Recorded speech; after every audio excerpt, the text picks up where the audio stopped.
Maqedonia sërish është në udhkryq dhe ende pa një qeveri. Pas përfundimit të afatit për arritjen e një marrëveshje për formimin e qeverisë, partia e cila fitoi shumicën e votave në zgjedhjet e 11 dhjetorit VMRO-DPMNE ka reaguar me anë të një deklarate për situatën politike në vend, duke kërkuar zgjedhje të reja. Sipas kësaj partie, zgjedhjet janë e vjetja zgjidhje për krizën politike që ka pushtuar vendin.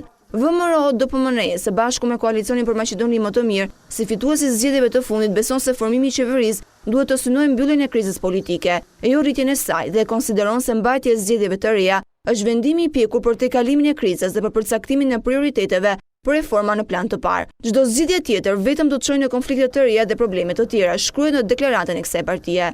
BDI Ali Ahmetit nuk ju përgjigj pozitivisht ftesës së Gruevskit, pavarësisht se VMRO-DPMNE kishte pranuar platformën shqiptare të vendosur në tryezën e bisedimeve, duke i ofruar edhe 8 ministri si dhe kreun e kuvendit. Ne kemi pasur 5 opsione, ne kemi diskutuar dhe me miqtanë ndërkombëtar. Në mënyrë unanime kemi vendosur që të vazhdojmë debatet e brendshme në BDI dhe në ditën në vijim, pasi debati nuk mund të kryhet sonte. Nuk kemi argumente për të sjellë vendim, deklaroi Bujar Usmani, zëdhënës i BDI-s.